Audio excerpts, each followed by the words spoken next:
voyez, ce diplôme-là. C'est ça qui va faire la différence. Lorsque tu vas aller faire un entretien, tu vas aller parler avec assurance. Tu vas parler avec assurance. Avant d'aller, tu vas rester dans la présence de ton Dieu là. Et il va te dire d'aller. Sa capacité va se manifester le jour de l'entretien. Et donc quand tu arrives là, question là, même le gars il est en train de poser une question là, tu dis c'est bon. Tu lui bloques, tu termines sa question, tu lui donnes la réponse. Et il dit, ah ouais, ça, moi j'aime les gens comme ça. Toi, je peux travailler avec toi. Mais l'autre là, on pose une question, il dit, est-ce que vous pouvez répéter? Je n'ai pas bien saisi. Et puis, pour qu'il puisse mieux réfléchir pour mentir. Mais toi, tu termines ma question et tu me réponds. Ah non, toi, on arrête même les autres là. Dites aux autres là de partir, il n'y a plus d'entretien. On a eu l'homme qu'on cherchait.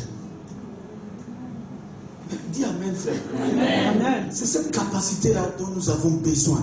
Ce n'est pas qu'elle est au ciel. Elle est déjà en nous, par sa présence qui est là. Mais elle n'est pas manifeste. L'onction n'agit pas. Sa présence ne se manifeste pas. Et ça se manifeste de temps en temps. C'est pourquoi on est convaincu qu'il est là. Mais moi, je ne veux pas de temps en temps là. Moi, je ne veux pas de temps en temps parce que pour moi, je vois des milliers de personnes qui, chaque jour, je les rencontre, ils disent Dieu n'existe pas. Ils sont en colère contre Dieu. Ils ont été mentis. On les a trompés, on les a séduits que Dieu est mauvais. Ils ne veulent même pas entendre parler de Dieu. J'ai un rendez-vous avec le médecin. La première fois on échange, je parle de Dieu. Et puis, il dit, ah, c'est bien, tout. Voilà, elle dit, ah, elle aussi, elle croit, elle est chrétienne, mais elle dit, elle croit, telle église, là. Il dit, ok, c'est bien, on a discuté, tout. Donc là, hier ou avant-hier, je devais la voir encore, et là, je pars, cette fois-ci avec ma Bible, une Bible pour elle. Elle dit, merci, c'est bien, mais il faut faire attention, hein. Faut pas, il y a des gens qui ne veulent pas entendre parler de Dieu, donc partout, il ne faut pas parler de Dieu, hein, parce qu'il y a des gens qui ne veulent pas entendre, et déjà le nom même de Dieu, là, ça les met dans tous les états. J'ai dit, mais tu trouves que c'est bizarre quand même. Et le fait de parler de Dieu, quelqu'un peut être en colère parce que je lui ai parlé de Dieu, j'ai dit le mot Dieu. Il dit, ah ouais, c'est comme ça, malheureusement, c'est devenu comme ça. J'ai dit, mais pourquoi c'est devenu comme ça? Mais moi, ça ne va pas m'empêcher, quelle que soit la personne. Mais maintenant, ça ne sert à rien de parler s'il n'y a pas la puissance de persuasion derrière. S'il n'y a pas la capacité qui amène la personne à être convaincue derrière. Moi, je vous parle, vous êtes assis, mais regardez comme si je raconte des histoires. Est-ce que vous n'avez pas des membres de votre famille qui vous cherchent à ce qu'ils naissent de nouveau? Moi, mon père, je ne sais pas comment nous les naître de nouveau s'il n'y a pas cette puissance-là. Mais pour protéger sa famille, quand vous lisez la Bible est extraordinaire. Dieu, au départ, chaque chef de famille était quoi? Et le sacrificateur de la famille. Et il fonctionne toujours comme ça. Et lui, il est le plus âgé, il est l'aîné. Donc il est le sacrificateur de toute la grande famille. Il vend plus de 100 et quelques personnes, toute la famille Wena. Il faut protéger ta famille, il faut la sécuriser. Donc il allait faire des pactes, mais pour lui c'est bien. Des esprits de divination, de sorcellerie. Mais on les a fait croire qu'il y a le côté bien de la sorcellerie. Il ne m'a jamais dit ça, mais je sais. Puisqu'il s'est opposé pendant 10 ans à ma marche avec le Seigneur. Et à ça, la 11e année, en 2011, quand il est venu chez nous, mon épouse et moi, il a fait 1 mois. Je n'ai jamais eu un entretien de plus de 2 heures avec mon père. Mais ce jour-là, il a passé plus de 2 heures, il m'a parlé. Il m'a dit, maintenant je comprends que toi, depuis même le ventre de ta mère, tu avais été mis à part. Il ne parle pas un mot de français. Il n'a jamais lu la Bible, il ne connaît rien. Et il me dit ça. Il me dit, parce que depuis le ventre de ta mère, tout est bien fait pour que tu meurs, tu ne vives pas. Et il a commencé à me raconter ses souffrances avec moi. Comment ça s'est passé au Ghana. Et que lui, il a pris la fuite de tout. Il dit, il a fait 3 jours. Il n'a pas mangé, il n'a pas bu. Tout ce qu'il lui disait, il regardait le ciel. Comment je peux sauver mon enfant? Comment mon enfant n'a pas péri? Il dit, pendant qu'ils étaient en traversée, il venait. À un moment, le véhicule était au sommet d'une colline haute. Le véhicule a fait tonneau. Il dit, le véhicule s'est renversé 3 fois. Tout celui savait que c'est à cause de son enfant. Il dit, dès lors que la personne qui était venue pour me récupérer, il dit, dès lors que le véhicule s'est stabilisé à un moment, il y a eu un silence d'abord. Et puis après, il y a eu des cris, des pleurs, des trucs et tout. Et lui, il était blessé au niveau de l'épaule et tout. Et puis la vitre où il était cassée, donc il a pu sortir. Et il est sorti, il s'est couché sur les herbes, le gazon. Et il m'a déposé sur sa poitrine. Et il essayait de respirer. Et la personne, à un moment donné, a appelé. Il a appelé lui son nom. 3 fois, lui, il a répondu. Il n'a même pas demandé si lui va bien. Il a demandé, est-ce que l'enfant vit? Lui dit, il vit. Il dit, non. Est-ce que l'enfant vit? Je demande si l'enfant vit. Lui dit, il vit. Une 3e fois, lui dit, en tout cas, pour le moment, il vit. Donc, pour dire qu'il y a eu tellement d'événements qui sont passés. Et là, il me dit, il me raconte tout ça. Et il finit, il dit, votre Jésus, là, toi et ta femme, là, c'est lui qui va vous bénir. En tout cas, continuez, courage. Il dit, moi, je ne vous dis pas que je ne suivrai pas Jésus. Je ne vous dis pas que je vais le suivre. Pour le moment, en tout cas, je me dis que votre Jésus va vous bénir. Il va vous donner toutes choses. Il faut vous demander à mon épouse. Moi, il était assis comme ça. Les événements, il dit, hein? Et à part de ce moment-là, même quand il y a des situations difficiles au village, il m'appelle, il dit, viens prier. Il dit que nous, on a fait pour nous, on a tout fait. Mais nous, on entend que toi, tu es à la capitale là-bas, tu pries, Dieu exauce, viens prier. Non, je m'en vais, je prie. Et les gens naissent de nouveau. Souvent, même juste avant de mourir, la personne donne sa vie à Jésus. Et moi, c'était ma prière. Et je continue de prier. Donc, sans cette puissance-là, comment cet homme peut être convaincu? Sans cette puissance-là, comment vos membres, les membres de votre famille? C'est Dieu est présent, Dieu est présent. Il est présent. Il dit oui, mais Dieu est présent, mais je n'ai rien vu. Moi, je ne le vois pas. Est-ce que toi, tu vois Dieu qui est présent là? Tu le vois? Qui le voit? Vous le voyez? Il est dans votre esprit. Il est dans mon esprit, c'est vrai. Mais je ne le vois pas.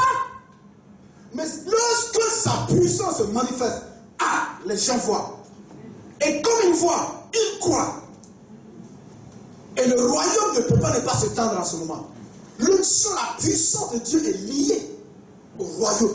Est liée au royaume de Dieu. C'est pour l'extension du royaume de Dieu.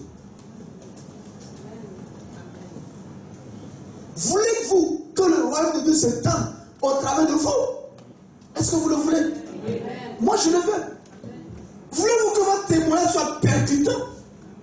Voulez-vous que votre témoignage soit un témoignage vivant, puissant, efficace? Non, je vous assure quoi, j'ai dit non. Moi je prie, je dis Seigneur, aide-moi. Je me confesse, je rentre à moi-même, je fouille, je demande pardon, je dis purifie-moi. Parce que souvent ce n'est pas que Dieu ne veut pas manifester sa puissance. Parce que souvent nous sommes tellement remplis de nous-mêmes que si cette puissance se manifeste, mon ami, ça va nous détruire comme ça a détruit Lucifer.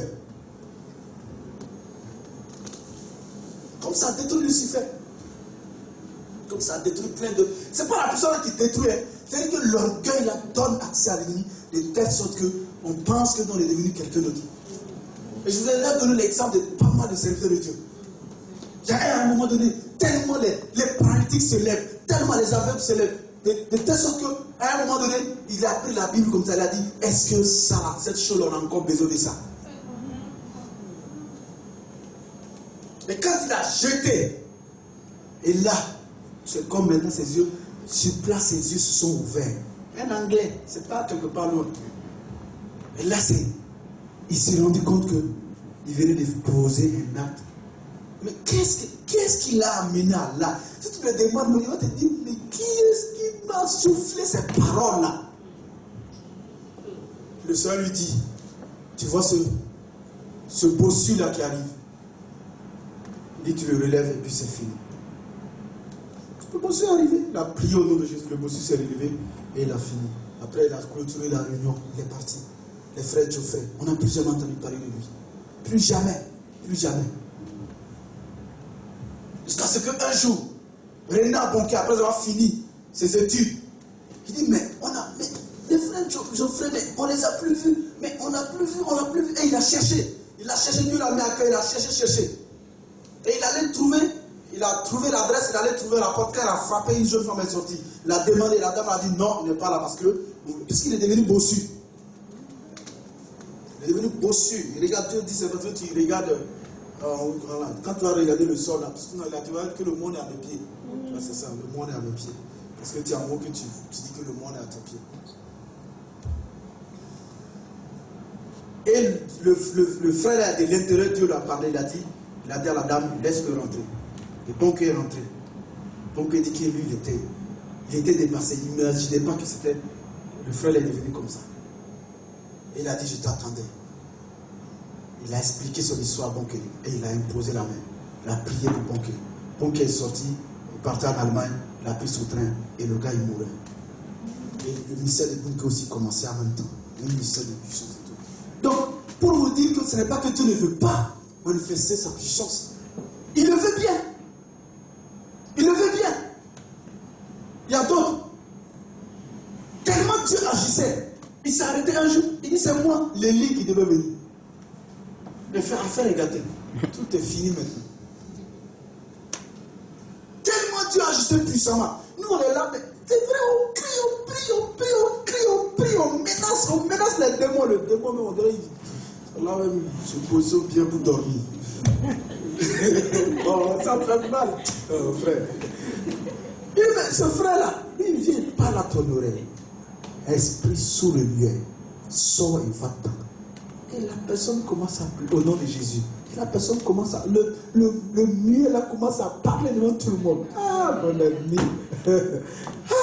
Tu dis, mais c'est le même nom de Jésus là, il a dit, non? C'est pour ça que je dis tout le temps. Ah, donc c'est vrai. Mais c'est ce même homme-là qui s'est arrêté, qui a dit, c'est moi, Élie, qui devait venir. Alors que dans la Bible, il est bien dit, Jésus dit, c'est Élie qui devait venir là. C'est Jean-Baptiste là. Si vous voulez savoir, c'est lui, l'Élie, qui devait venir. Et il y a des gens aujourd'hui encore, ils entendent Élie même. Ah, mais c'est dit.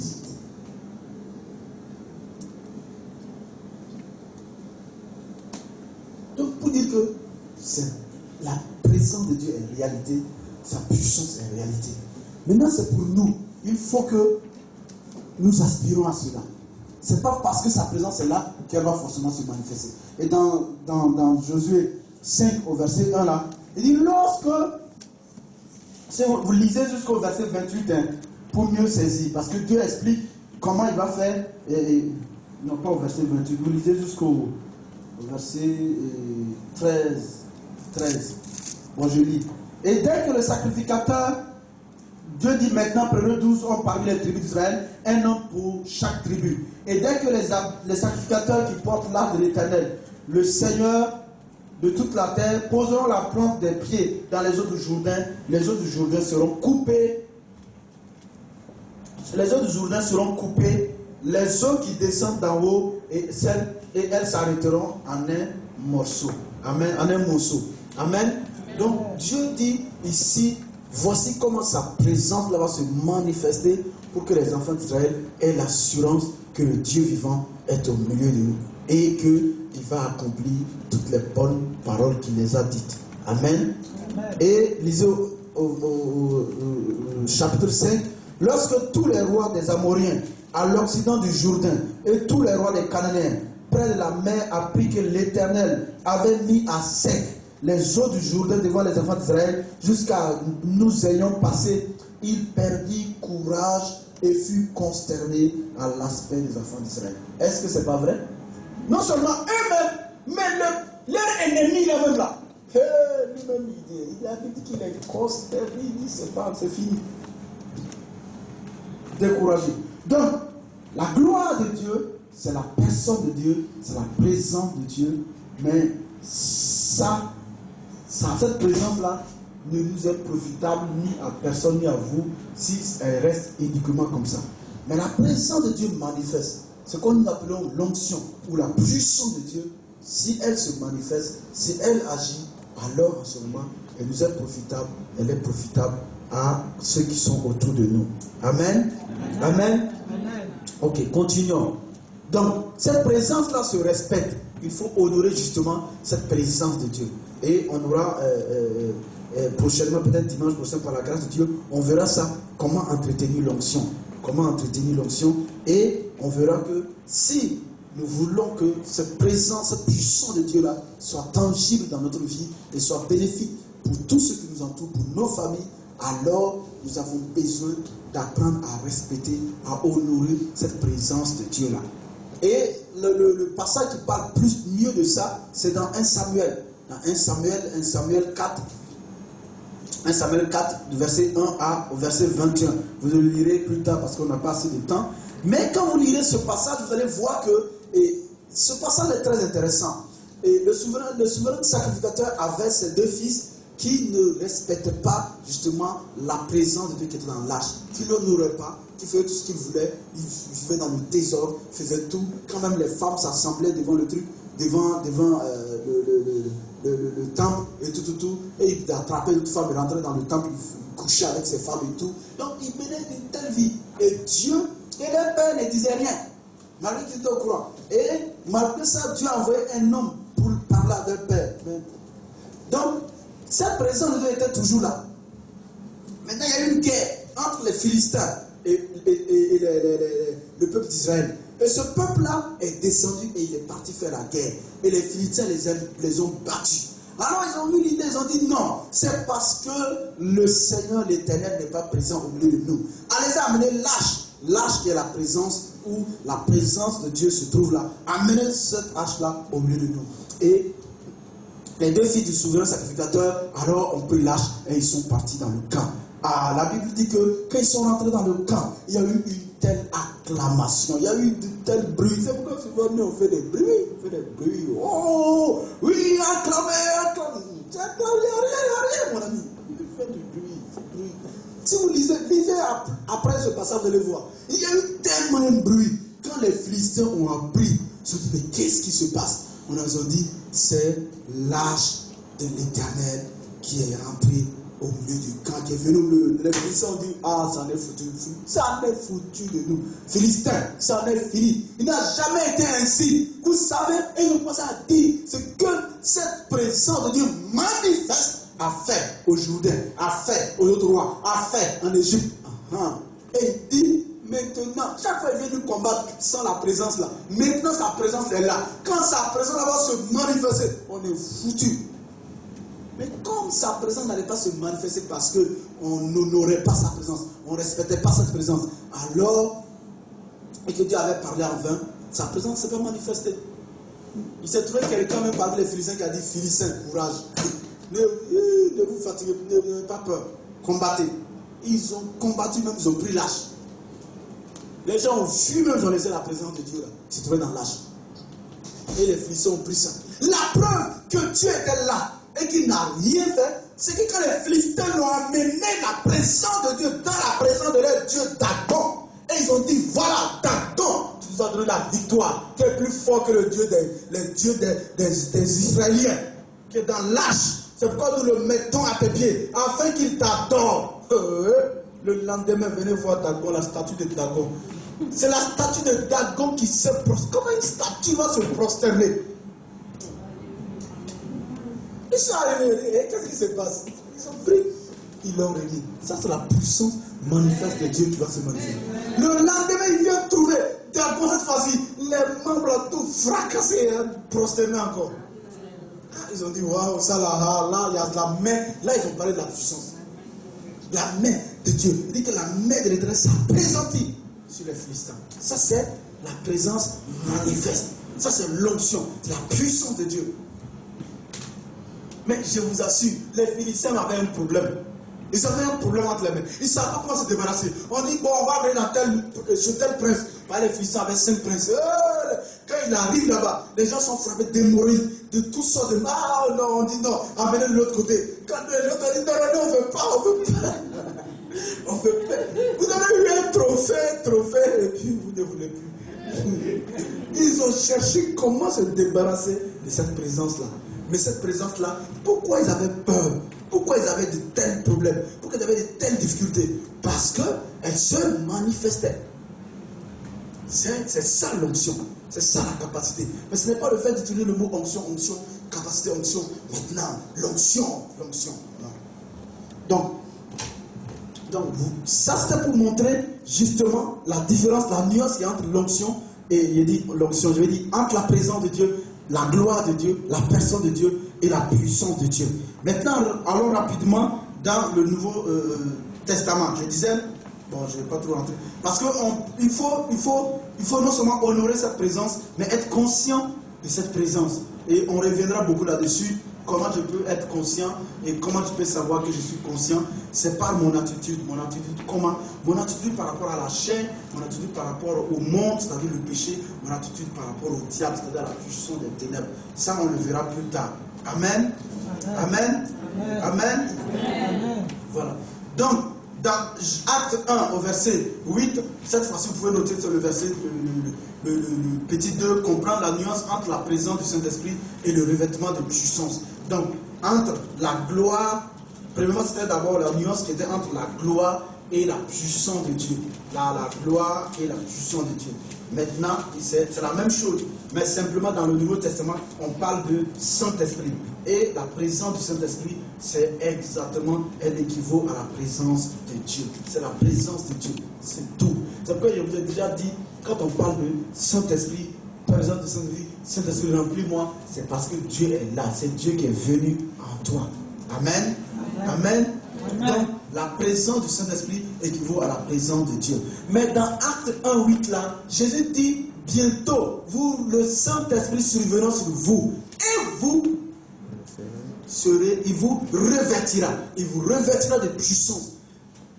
Quand on le lit dans Louis II, quelqu'un lit rapidement, Louis II, il dit quoi? Mais vous recevrez une puissance, le Saint-Esprit survenant sur vous, et vous serez mes témoins. Ok, c'est bon. Parce que quand on dit, quand vous recevrez une puissance, on a mis l'accent sur quoi? Sur la puissance. C'est-à-dire, traduit comme ça, on a mis l'accent sur la puissance. Et vous recevrez une puissance, le Saint-Esprit survenant sur vous. Donc les gens, le Saint-Esprit survenant sur vous là, ça c'est pas tout, c'est la puissance dont on a mis l'accent. Mais quand on lit dans d'autres versions, comme ou dans la parole vivante, il dit l'Esprit de Dieu, quelqu'un a la parole vivante, lis-le rapidement. Acte 1:8.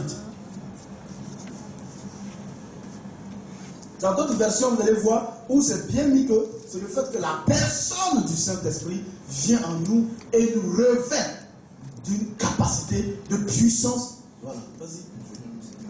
Mais bientôt le Saint-Esprit descendra sur vous et vous revêtira de force. Allah.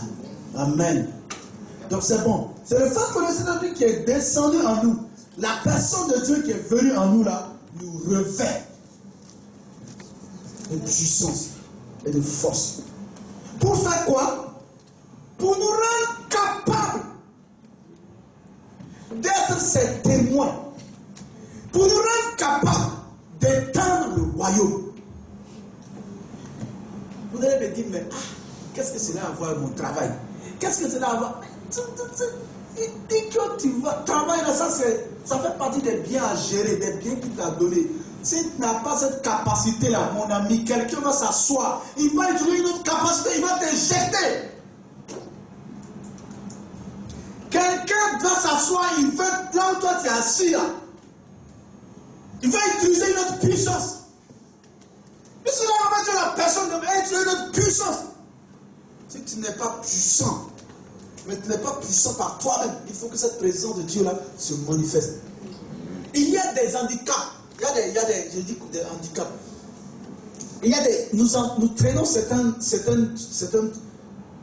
ne sais pas comment expliquer ça.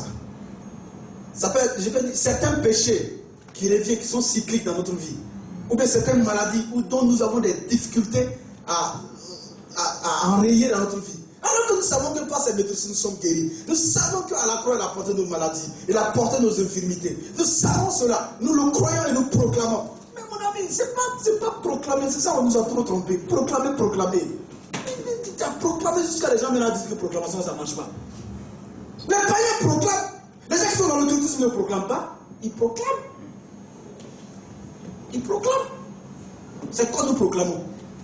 Si ce que nous proclamons là n'est pas lié à la personne de l'Esprit qui est là. Maintenant, nous pouvons proclamer. Nous pouvons tout faire. Si lui qui est en nous, si lui il n'agit pas, s'il ne se manifeste pas, tu perds ton temps. Tu perds ton temps. Proclamer. C'est bien de proclamer. Mais si lui il ne manifeste pas sa présence, ta proclamation là n'aura rien. Si tu as un résultat de la même manière que le païen proclame et puis il a le résultat, alors c'est pas lui. Puisque n'importe qui en proclamant simplement par la parole comme ça, simplement par les matras, comme il l'explique, arrive à avoir des résultats. Donc si tu fais ça pour avoir des résultats, ce n'est pas le Saint-Esprit.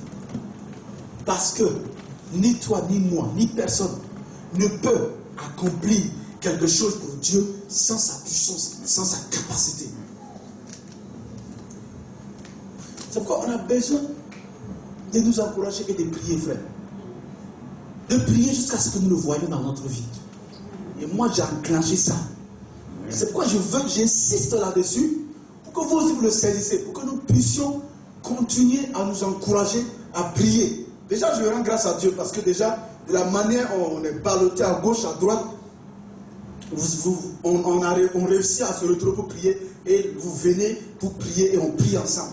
On arrive à avoir des temps de retraite et tout. On a eu un retraite, on va voir encore des temps de retraite pour prier, continuer à prier. Justement, tout est mis pour nous décourager, pour baisser les bras, parce que cette réalité-là, de la présence de Dieu manifeste là, veut se faire voir, veut que nous voyions que Dieu est au milieu de nous, veut que nous sachions que nous ne sommes pas seuls. Le Seigneur, le Dieu puissant, le Dieu vivant, créateur des cieux et de la terre, notre Père, est en nous et il est avec nous. Amen. Amen. Donc, nous ne voulons pas simplement que lorsque nous venons ici, que Dieu agit, il guérit les malades, il délivre les gens. Non, à ce moment-là, vous allez croiser les bras. Notre pasteur est puissant. Notre pasteur est puissant. Et là, ça va faire quoi? Un jour, votre pasteur aussi sera Kim, comme les autres pasteurs aussi qui ont déraillé. Mais si, au travers de votre pasteur, vous voyez la puissance de Dieu, au travers de vous-même, vous voyez la puissance de Dieu, partout où vous allez, vous voyez Dieu avec vous. Quand vous voyez que vous vous mettez en genoux et que vous prenez le nom d'un membre de votre famille et vous commencez à prier, vous commencez à prier, vous commencez à prier et vous apprenez que ce membre de la famille a allé dans une assemblée ou allait voir un pasteur où il s'est réveillé en pleine nuit et il a dit je veux Jésus, je veux Jésus. Alors, vous serez réjouis ou pas?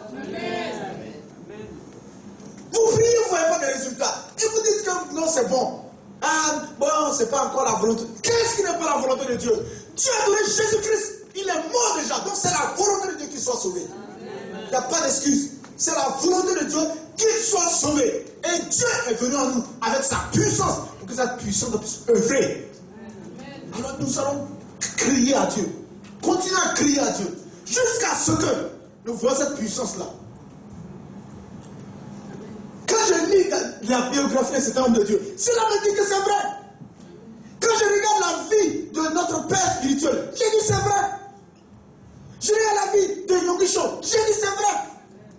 L'onction, la puissance de Dieu qui accompagne un homme pour l'amener à accomplir une œuvre extraordinaire. Dans le but simplement d'étendre le royaume de Dieu. Donc, il faut que vous vous saignez. Que vous vous saignez. Que vos entrailles soient saines. Que vous vous levez, que vous dites à Dieu, nous avons besoin que ta puissance se manifeste. Que ta présence se manifeste. Nous avons besoin de ce revêtement. Amen. Bon, pas encore fini. Bon. Parce qu'il y avait l'exemple de Jésus. L'exemple de Jésus, notez les passages. L'exemple de Jésus. Revêtement de puissance et vous serez les témoins. Jésus d'abord a été baptisé dans Luc 3 verset 21. Ensuite dans Luc 4 verset 1, la Bible nous dit Jésus fut rempli du Saint-Esprit. Jésus qui est rempli du Saint-Esprit va être conduit par l'Esprit. Ensuite, il nous dit toujours dans Luc 4 au verset 14, il dit c'est Jésus qui a été rempli du Saint-Esprit, qui avait la présence du Saint-Esprit. La puissance n'était pas là. L'Esprit de Dieu savait que la puissance est essentielle. C'était là, mais elle n'était pas manifeste. Elle n'était pas profitable pour tout le monde. Elle n'était pas profitable pour personne. Jésus a jeûné. Jeûné, prié pendant 40 jours. Et maintenant, ça sert pour l'homme. Plus tard, on le verra. Je vais l'expliquer pourquoi il y a certaines choses qu'il faut faire. Le jeûne, la prière, tout. Jésus a 40 jours.